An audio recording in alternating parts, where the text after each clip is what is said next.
Well, Dad, please shut your mouth. Should Verstappen be talking to his dad Josh and telling him to keep it reined in? Jos Verstappen going in on McLaren. Oh, stirring the pot. We're going to be getting into it. Also, Adrian Newey is cleaning house at Aston Martin. 7 key figures to be leaving the Aston Martin team for 2026. And illness sweeping the drivers on the grid. Well, 2 of them. We're going to get into that as well. All that's been going on before the Brazilian Grand Prix, which starts tomorrow for free practice and sprint qualifying. Hello to everyone in the chat. Oh, God, it's been busy already. Motorsport fan, exactly. Yeah, we're thinking the same thing. We're going to be coming to that story in a moment. Gemma, hey, Gemma. No, Sir J. Oh, he's got to work. Put it on the background, no, Sir J. Drip, hey, Drip. Nice to see you in there. DT, always America in the house, my friend. Daily Focus, back in the game. Oh, nice one. Daily Focus thinks I'm Elon Musk. Well, that's my alter ego. That's what I do that's my day job. That's what I do for money. I'd be buying and listen, if I was Elon Musk, I'd be buying an F1 team, let me tell you. And he's definitely not as bright as me. Right, so first story. Oh dear, I've even done a graphic. Jos Verstappen, there he is. So Jos Verstappen, we all know him as Max Verstappen's dad. We all know that, you know, he's not backward in coming forward. He says what he thinks. He's definitely played a part in the Christian Horner downfall. But some of you may not know who he really is. So Jos Verstappen, he was an F1 racer. His career spanned from 1994 to 2003, competed in 107 Grand Prix for 7 different teams, including Benetton, Arrows, Minardi. He never won a race, but he did get 2 podiums, and his best season was 1994 when he finished his career with a total of 17 points. Now, he achieved both his podiums for Benetton back in 1994, driving for Flavio Briatore. And he had stints with Benetton, Simtek, Footwork, Tyrrell, Stewart, Arrows, Minardi. So he was actually the best Dutch driver to have ever graced the Formula One grid before his son, Max Verstappen. Now you know a little bit more about Jos Verstappen and his presence on the grid. He's a racer through and through, but he's also Max's dad. And the media listen to him when he talks. And he's been talking and wading in on McLaren. Stirring the pot. And let me tell you what he's been saying. So Jos Verstappen said to the press, I'd be standing up for myself if I were Oscar. And then he goes on. I find it strange what's happening at McLaren. Piastri can't have suddenly forgotten how to drive, right? You know, if I were him or his manager, Mark Webber, I'd be banging my fist on the table internally at least once, because right now everyone is wondering whether he can handle the pressure, and that's not good for your reputation. Piastri's reputation in this case. So, you know, there's all this stuff going on about Piastri, like, you know, is he cracking under the pressure at McLaren? And obviously Piastri is only 1 point behind Lando Norris and still ahead of Max Verstappen in the Drivers' Championship. So why is Jos coming out with all of this? Is he trying to stir the pot at McLaren to get some sort of dynamic in the team where there's some conflict to help Max win the driver's title? Are there mind games afoot? And if there are, I mean, should he be allowed to do it? Or is it time for Max to say, look, Dad, you know, you've got to shut up. You've got to stop. You got to stop getting involved. Because when we compare like Jos Verstappen to say Lewis Hamilton's dad, dignified, quiet in the garage, and he's always very measured in what he has to say, very political. You know, great. That's maybe the type of person you want in your corner. Lewis Hamilton's never had to say, Dad, enough. Please stop talking. But Jos Verstappen has had blazing rows with Christian Horner publicly. He publicly showed his disdain for Horner's behaviour, even though Horner was exonerated and he did settle out of court, which is, he's basically not officially got any black marks against his name. Jos Verstappen was like, Horner's got to go publicly. And I think he was part of the downfall of Christian Horner. So he's super active. And it's a bit like, do you know what it reminds me of? You know, you ever seen those shows with like the pushy mums that send their kids out to like beauty pageants and talent contests? You know, Jos is a bit like that, right? He's a bit like a pushy parent. But now Max is, you know, undoubtedly the greatest driver on the grid currently. Well, maybe that's debatable, but I think he is. Is it because of his dad's influence? Is it because he's been so outspoken? Is it because he's been so hard on his son? I'm sure all of those things have played a part in Max Verstappen's development to, you know, the best driver on the grid. But what do you do? How do you handle your dad in this situation? I want to get to the chat. I want you to tell me. I should have done a poll on this. I'm going to do a poll. Here's the poll.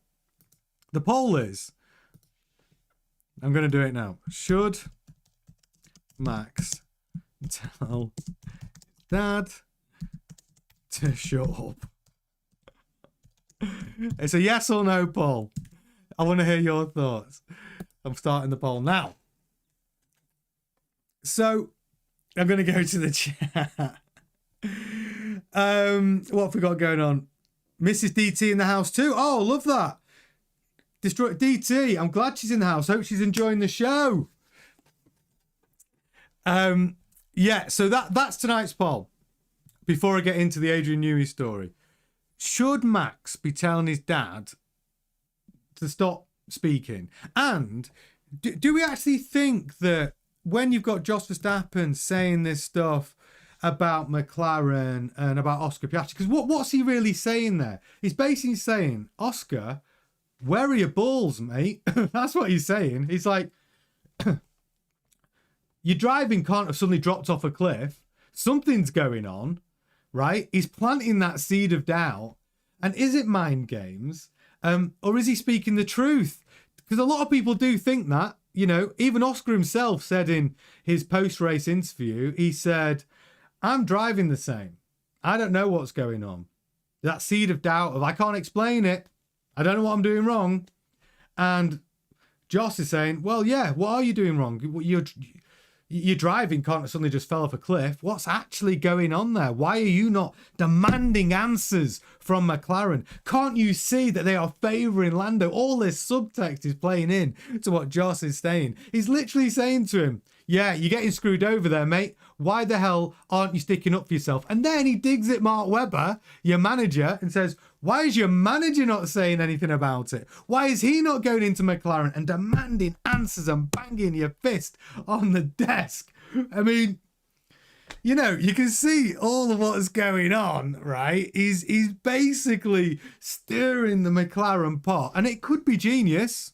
Really could be genius. It could be like a masterstroke mental games. He could be, because Oscar's going to see this. Jos's platform's big enough for this news to get out and about. But yeah, he's really stirring the pot in McLaren, hoping to cause some sort of conflict, hoping to cause a conversation where Oscar starts going, yeah, I wonder why it is. Why has my form dropped off?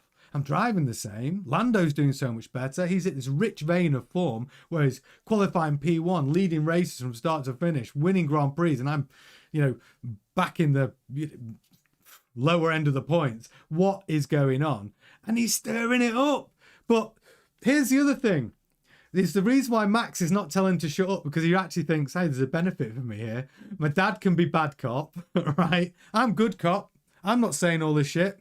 But my dad is out there, doesn't care, saying whatever he wants, trying to cause a disturbance over at McLaren. But should Max be saying, Dad, like, please shut up? That's tonight's poll. But I do think it's fascinating. And what would you do? Would you do that for your son?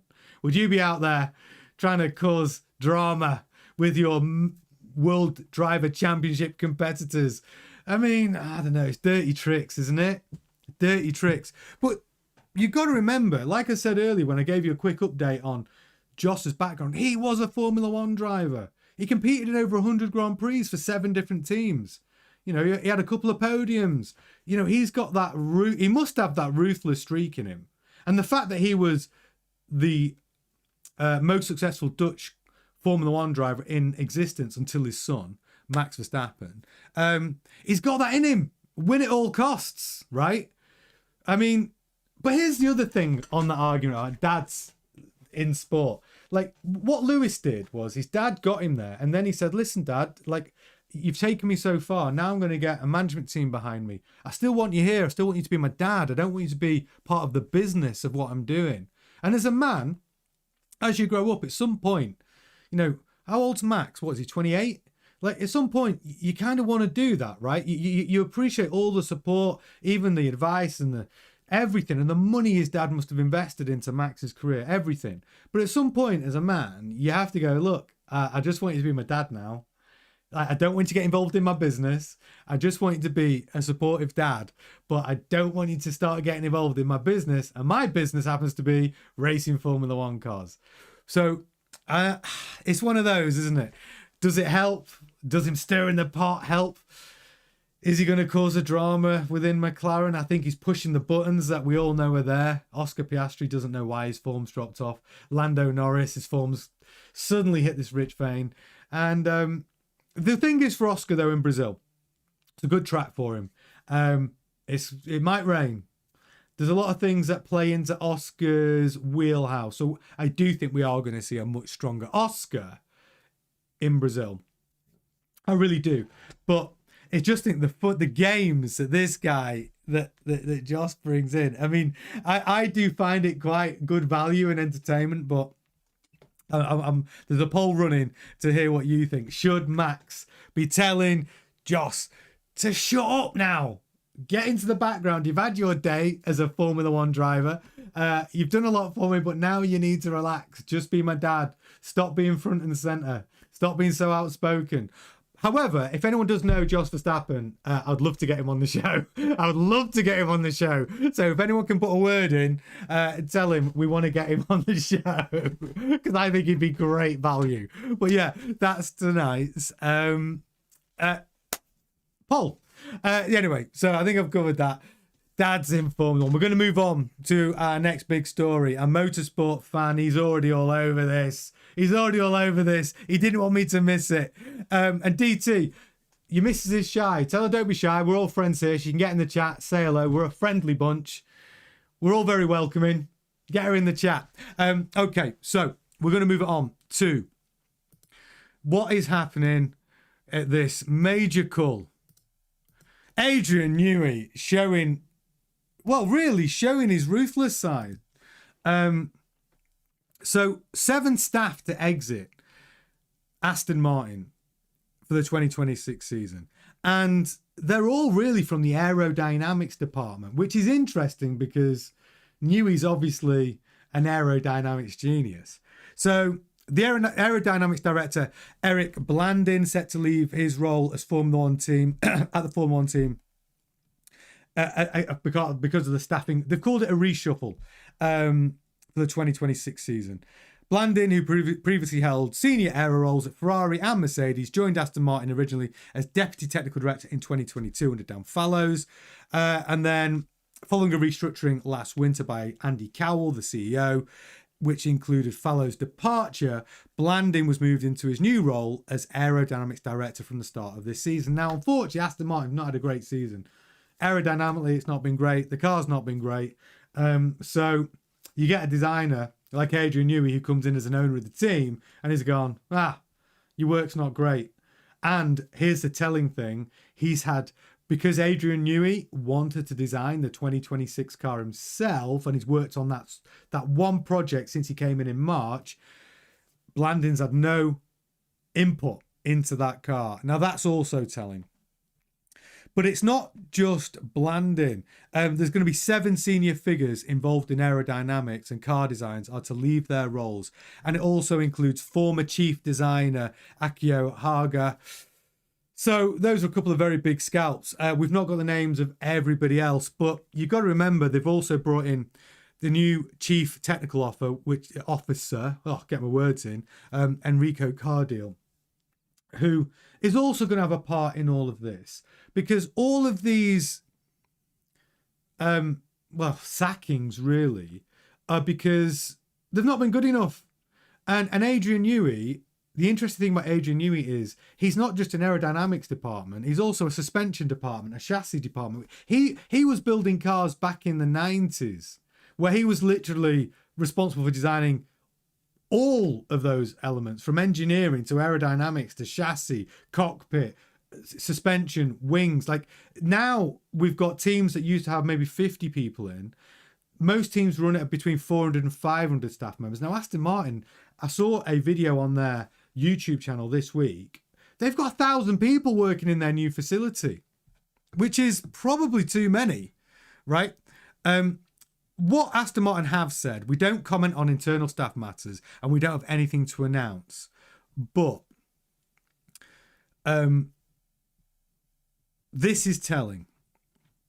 So speaking earlier this year, team principal Cowell said Aston Martin was taking on board Newey's input in a bid to get itself in the best shape possible to hit the ground running for the start of the new rules era in 2026. We all knew and suspected which areas needed to be improved, said Cowell. So we knew we needed to give things a nudge in a good direction, but we didn't know how much. Adrian has been able to do the gap analysis by providing the target point, and therefore, then you know the journey that needs to be taken. He's basically saying these are Adrian Newey decisions. Adrian Newey's when he say the gap, what he's basically saying is Adrian Newey has identified where they want to be and where they are, and who's responsible for not hitting those high targets. So and Cowell goes on to say this: there is the case that every department has grown over the last 3 or 4 years. So they've grown in capacity and tool set capability, but have they grown together as a team? I would question that. People use the word silos. Have we got a silo mentality culture? I think there's more we can do to work together with a pure focus on what we're all here for, the race car. I think that's where having Adrian as one of the most experienced people in the paddock helps so much. So in terms of final decision making, there's a very clear final decision maker. Wow, well, let's unpack that. What Cowell is saying, don't forget, Cowell's the CEO, right, of Aston Martin Racing. But what he is basically saying there is, we now have Adrian Newey. We now have clear direction. We do have a silo problem at Aston Martin. They've got 1,000 employees. And what he says about what a silo problem is that they have all these departments who are focusing on their individual tasks. But what they don't have is the cohesion between all those departments. And maybe they don't need all those departments to be siloed on their own. Maybe what they need is a cohesive team that knows what each department is doing. So the communication between the different departments that support each other mean they get a better end product. Now, Adrian Newey in one man is that. He's all the departments rolled into one, because his experience in Formula One is he's done all those things. And he was the one man at Williams who did all those things and built, constructor and driver winning titles, winning championships and titles because of his knowledge. And that's exactly what Cardiel said about Newey. He's all these departments. He's like you're talking to multiple departments in one guy. And the other thing Cowell's done very cleverly is basically say, well, now we've got a clear decision maker. Hey, it's not me, guys. I'm not the one doing this. Newey, as not only one of the owners of the team, he's now making those key decisions, those difficult decisions. He is cleaning house, changing how things work. Like Newey's not just building a car for 26. He's building the team. He's changing what needs to be changed, and he's taking out those big scalps. And all of this comes down to the cost cap. Motorsport Fan talked about it at the beginning of the chat. They've got $215 million in 2026 as the team cost cap. And that's gone up from 135 million in 2025. The engine cost cap is now 135 million, gone up from 95 million. So there's more money, but costs have gone up. So they need to streamline their departments. And if you're losing 7, look, 7 is going to be the start. Let me tell you, they're going to lose more. They're going to lose more because it's only the 3 highest members of the staff, like Newey, Cardle, which are outside of the cost cap. Everyone else's wages come from that cost cap. So if you've got high paid salaries in there, you know, they've got to be bringing the value or they're going to go. And if now Newey's redesign of how he's going to make the teams work and remove this kind of silo mentality and make it more of a cross-department pollination, there will be opportunities to streamline that team and save money, which is what Newey is doing. And actually, he did it at Red Bull Racing. You don't think of Newey as a ruthless kind of, you think of him as a brilliant designer. But he has got form for sacking people. He did it at Red Bull Racing. He did. I'm going to go to the chat.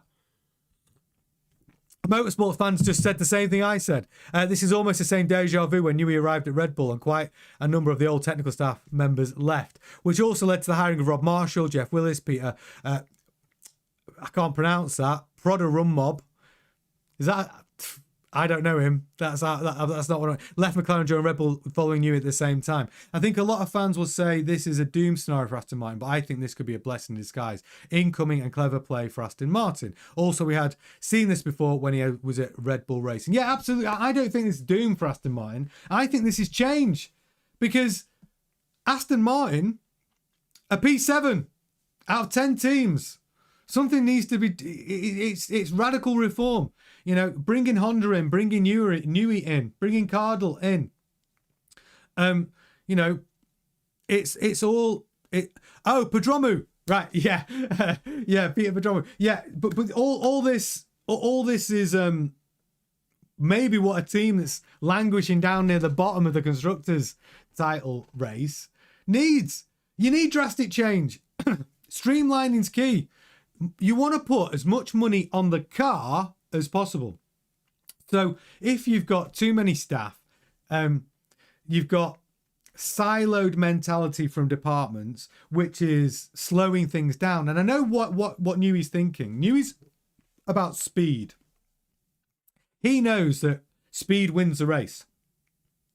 Not just on the track, but off the track. Like making changes to the car, upgrades. Speed matters. You know, you need to know how every change affects every part of the car and every department. And when you've got 1,000 people working in that fantastic new facility, it seems a lot when most teams run between 400 and 500 members of staff.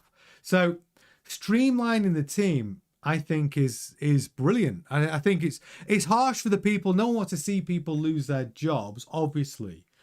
But this is racing. It's a performance business. And if you've had your chance to be in control of the aerodynamics for the 2025 car and the results speak for themselves, well then, yeah, why would you be part of Newey's, you know, revitalized aerodynamics team? You're just not going to be in there. There might be some junior members of that team which were against, you know, the plans for the 2025 car, which are just pure talent. And Newey might be there to help, you know, nurture that talent and bring them through. And that's that's life. You know, heads need to roll for the new talent to come through. There's going to be the next Adrian Newey, right? He could be sat there at Aston Martin right now, just a kid with brilliant ideas who sees the game differently. And, you know, I think Newey's going to be able to find that talent. Akio, Motorsport fan says, Akio Haga, who has been with the team since they were Jordan F1 team, he's also leaving. Yeah, mentioned that. I didn't realise he's been there from day one. Haga's been there since 1991 with Jordan. Wow. That's pretty brutal, but at the end of the day, you know, maybe, I don't know. you know, time served is not what it's about in a Formula One team, unfortunately.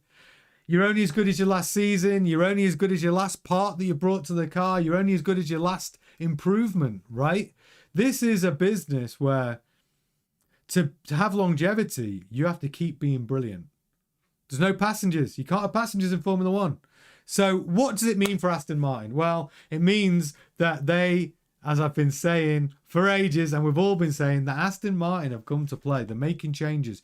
The 26 car is not only going to be brilliant because Newey's behind it. I think the team's going to run more effectively. I think the chassis is going to be good because of Cardell. I think Honda are bringing an amazing engine. I think they've got Fernando Alonso who can still bring it. He can still win races for sure. He's still maximising the points available out of the Aston Martin car. I mean, he's done well. And then you've got Lance Stroll, who still got room to grow and develop into the driver that I know Lawrence believes he can be and hopes he can be. I know lots of you don't think that, but with all of this structure around him, we're going to see the best version of him. I would guess for sure. He just needs to get a little bit better in his interviews. He might need to start warming to the press a little bit. Motorsport Fan also says Aston Martin now have basically Andy Cowell, Adrian Newey, Enrico Cardil, Gioacchini Vino, Giles Wood, Nick Roberts, and recently Marco Finello. Exactly, those guys. You know, Finello, literally the godfather of simulation. They've got the most sophisticated simulator in the world, bar none. And now they've got the guy who can actually develop the software which give accurate representation for that for the Aston Martin 2026 car, because that's what they don't have. And Newey pointed that out. He said, yeah, we've got all the tools, but it'll take 2 years to calibrate them so we get the benefit from these tools. And that's why these key appointments are going to change the game for Aston Martin. And like I said, it comes down to speed. How fast can they get this done? How fast can the departments change the way they work to improve their communication between departments? So they're all, like Andy Cowell says, have one goal, one focus, and that's the race car. That's it. There is talk, by the way, of those guys who are leaving to possibly be moved into different areas of the Aston Martin business. But there are some very strict rules that if you are, let's say you go and work for, you build the next Aston Martin Vanquish, then you're not actually allowed to provide any input to the Formula One team. But I always wonder how that works. If you've moved from the Formula One team to the road car division, is there ever hallway chats, right, going on? Hey, listen, can you just go and have a look at this? I know you're building the Aston Martin Vanquish, but just step in and have a look at this 26 car. I've got a little problem. Do you think those conversations happen? Because how do you police that? So if you did move these people into the road car division, it takes their wages out of the team cost cap. But do you think conversations happen over a coffee, over lunch in the canteen? Do they still keep an office in the building, or do they have to be out of the building completely? I don't know. I mean, I'm not sure how that works. A Motorsport Fan says they don't need too many people. And like what we said about the cost cap, they're doing this for the sake of their future. All teams do this. The other unknowns for me are if Ian, Greg and Luca Frabato are amongst those who are left, or whether they're still part of the team. I don't know until they announce the other members that are going, because obviously Aston Martin don't want to look like, you know, he's like the hangman coming in, cutting people out, and they don't want bad press. So that's why they issued the statement saying we don't talk about internal matters. But those people, unless they're getting a big payoff and they've got a non-disclosure agreement signed, it'll come out. We will find out. We will find out which heads have rolled before the 2026 season. And yeah, Gemma, you're right. Water cooler chats. How the hell do you police that? Right? Phone calls. Because it's not just Aston Martin, by the way. Ferrari, Mercedes, Audi. Audi are part of the VW group, right? They've got Porsche, they've got Lamborghini. Obviously, they've got Audi. They've got all of these staff in the road car division who are probably just brilliant. But officially, they're not getting paid by the Formula One team. So officially, they're not allowed to add any input. But do those conversations happen? Like, how, I don't know how you police it. I don't know. Suddenly, you know, get a phone call or meet me at the water cooler, like Gemma says. A motorsport fan says, I forgot to mention another big name who's won championships with Fernando Alonso before, Bob Bell, who is the technical executive director. Well, Bob Bell's still there, right? Isn't he still there? He's not gone, has he? Is Bob Bell part of the cull? If you know, let me know in the chat. So yeah, it's a massive restructure. And do you know what I'm going to say? Do you know what? Whilst I'm on this, I'm going off piste a little bit. But what they're doing at Aston Martin, I mean, if you're watching Ferrari, this is exactly what you need to be doing. Because if you want to get back to the top, you need wholesale change at Ferrari as well. You know, if you are watching this, Fred Vasseur, John Elkann, seriously, take note of what Newey's done and got into Aston Martin and making wholesale change throughout the team. It's exactly what Ferrari need to be doing also. Right, now let me talk to you. Let me talk to you about illness. So I'm going to start off with Esteban Ocon, because Esteban Ocon, I don't know if you knew this, apparently at the Mexico Grand Prix, it was torture for him because he was ill. First I've heard of it, but it came out today. He was suffering from illness throughout the entire weekend. He said it was quite bad, said Ocon speaking to the media, including Racing News 365. It took me quite a while to recover, to be honest. I'm not one to shout, I'm sick, but it was probably one of the toughest races I've ever done. The last 15 laps were torture, to say the least. But we still completed it, we still got points for the team, and that was the important one. But quite strange to be sick that early in the year, to be honest. There's a lot of people in the paddock that were, and in our team as well. Long seasons are quite tough on those. Hopefully now I'm immune for the rest of the winter and for next year. And to the exact nature of the illness, Ocon said, it was like a big cold between Austin and Mexico. I stayed in my room for 2 or 3 days, sleeping as much as I could. I had a temperature and stuff like that. It was quite bad. It's one of those things you can't control, unfortunately. It took me a while in the week to recover, but I still managed to put in some decent training, but it hit me quite hard, which was a surprise. Now, Ocon telling us he raced sick in Mexico City and he finished P9 and put that Haas into a great position scoring points. But he was overshadowed, wasn't he, by Ollie Behrman finishing a fantastic P4, scoring even more points for Haas. But then he comes out in the press and sort of gives us this illness story. Now, I would have at first thought, is this Ocon trying to, you know, make it less bad that his rookie teammate beat him in Mexico City with this fantastic result? But since that came out, I've now seen that fan favourite Carlos Sainz has not done media day today because he's ill. And that's the state. Williams driver Carlos Sainz will miss Thursday's media day activities at the Brazilian Grand Prix through illness, the team has confirmed. Obviously, Sainz has had this rich new vein of form at Williams, really finding his groove. Really quite exciting to watch. I've even recommended him. He's my prediction for driver of the weekend. Don't be too ill, though, Carlos, because, you know, I've got you down as my prediction as driver of the weekend. So yeah, but he's unable to do the media day today, and the last time we saw that from a driver was George Russell, wasn't it? But I think that was more to do George Russell not wanting to answer questions about his contracts. But yeah, this is what the team said. Unfortunately, Carlos is unwell and will not be coming to track today. Sainz is currently 11th place in the drivers. He's behind Alex Albon by 35 points. Alex Albon was way ahead of him before, actually. Alex Albon was on 70 points while Carlos Sainz was only on 16. But Carlos Sainz's rich vein of form has meant he's narrowed that gap to just 35 points. So, yeah, Williams obviously protecting their driver. They protecting him from having to do media day, making it a little bit easier for him. because of his illness. I'm guessing it's probably just a winter cold, winter flu, just like Ocon. It does affect drivers, right?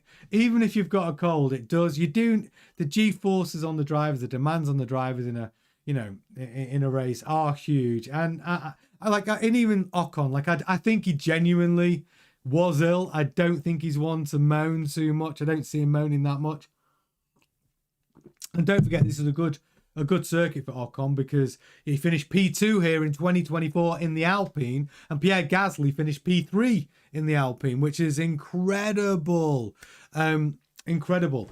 But yeah, Carlos Sainz, I still think, even with his illness, not being able to do press day today, media day today, I still think he's on track for my driver of the weekend performance. I do. Yeah, and he will. Listen, like Motorsport Fan says, I think Sainz will be able to return for practice. If not, it could be an opportunity for Luke Browning. That's true. He's not going to miss it though. There's no way Carlos Sainz is not going to be in FP1. No way. DT's got Sainz for P3. I know, but did you say he was going to be driver of the weekend as well? He must be if you've got him down for P3. And then Destroy Television says, hey, now Russell was sick a few weeks ago and did great. Yeah, he did. I did. But I think Russell was being protected from having to answer his questions about his contract though, wasn't it? Right? He didn't want to answer those questions, and I think Mercedes were protecting him from it. Oh, don't forget, we have got a poll running. I asked you, should Max tell his dad to shut up? So far, 83% of you said yes.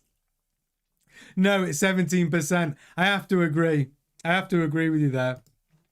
It's I think it's time. But that's the thing, that with illness, there's not much you can do about the illness hits drivers. But you've got to compete. Now, whenever I think about Formula One drivers having to drive with illness, it takes me back to Niki Lauda, right?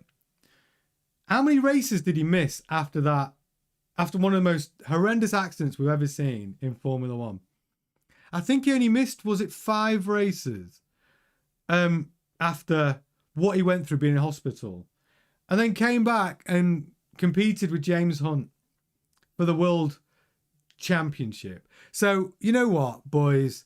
If Niki Lauda can drive with literally half of his face and head melted off 5 weeks after one of the most horrendous accidents you've ever seen, I think Carlos Sainz and Esteban Ocon can turn up to FP. Well, Ocon did, but Carlos Sainz can turn up to FP1 and put in a shift, right?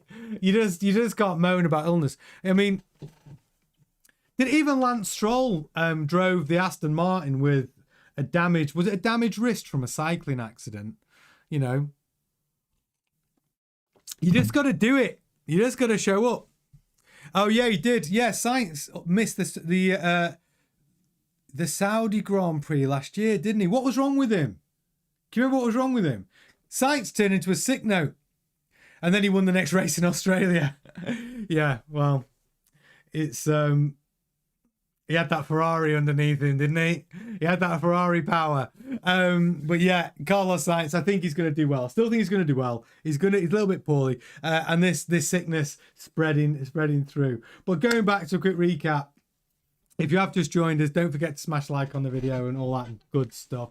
Share it, hype it, do all that good stuff. It makes a big difference to the success of the channel. But yeah, it's tomorrow. It all starts, doesn't it? The Brazilian Grand Prix starts. I'll be here for FP1. Then I've got to go and work, actually. Then I'll be back, though. I'll be cutting it fine, but I will be back for sprint qualifying. So live streaming all day tomorrow. And then, obviously, we've got the sprint race, which is going to be great. Then we've got Grand Prix qualifying and then Grand Prix on Sunday. So make sure you put it in your calendar to join us for the live watch along for all of those. There you go. It's been a good one tonight. Lots of fun. Thank you, Gemma. Thank you, DT. Thank you, Motorsport Fan. Thank you, Will. Thank you, Drip. Nosa J, thanks for joining us at the beginning. We'll be seeing you tomorrow. And yeah, that has been your daily F1 news tonight. I will see you all tomorrow for FP1. Do have a brilliant evening. I look forward to seeing you all then. Ta-ta.